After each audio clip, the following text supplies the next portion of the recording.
The first point that needs to be made about CSS3 is that, unlike earlier versions, it's not a single specification. The World Wide Web Consortium, the W3C, learned its lesson from CSS2, which actually became a formal specification as far back as 1998. But then the W3C realized it contained many errors and omissions, something web designers had known for a long time. Browser support was bad or non-existent. It improved over the years, but it wasn't until early 2011 that CSS 2.1 was regarded stable enough to become a proposed recommendation. This page on the W3C website shows the current state of work on CSS3. Instead of a monolithic specification, CSS3 has been broken up into modules. As you can see, there are a lot of them. Those marked in orange and green with the letters LC or CR are pretty much done. LC means last call, and CR is candidate recommendation. But most are marked in yellow with the letters WD, working draft. Their fate depends on how quickly browser manufacturers can solve the technical problems that stand in the way of implementing them. But many features from the top of the list are already well supported. Selectors gives you finer control over selecting page elements without the need to pepper your HTML code with classes.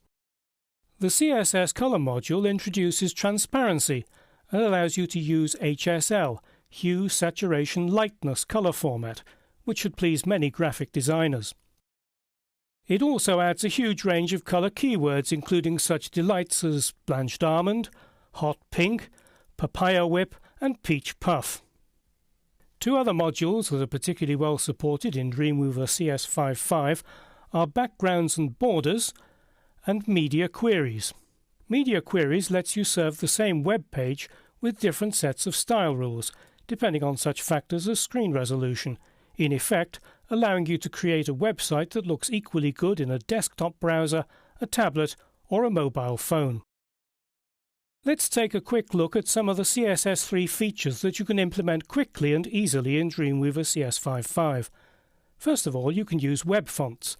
This isn't an image, it's ordinary HTML text styled with an @FontFace rule. Next, how about a drop shadow on some text? Again, this isn't an image, it's generated by the CSS3 text shadow property. Rounded corners used to involve fiddling around with images and nested divs. Not anymore. Just use the border radius property. How about a drop shadow on the text? No problem. And on the box itself? Again, no problem. And just to round things off, how about giving it a translucent background colour? All done with CSS3. If you look at the style sheet, you'll see that some style rules are prefixed with -WebKit or -moz. These are browser vendor-specific properties. They're not hacks, but they're designed to ensure that other browsers don't choke on CSS3 properties that might not yet be fully stable. You'll learn about them later in the course, but their existence means that you can start using a lot of CSS3 right now.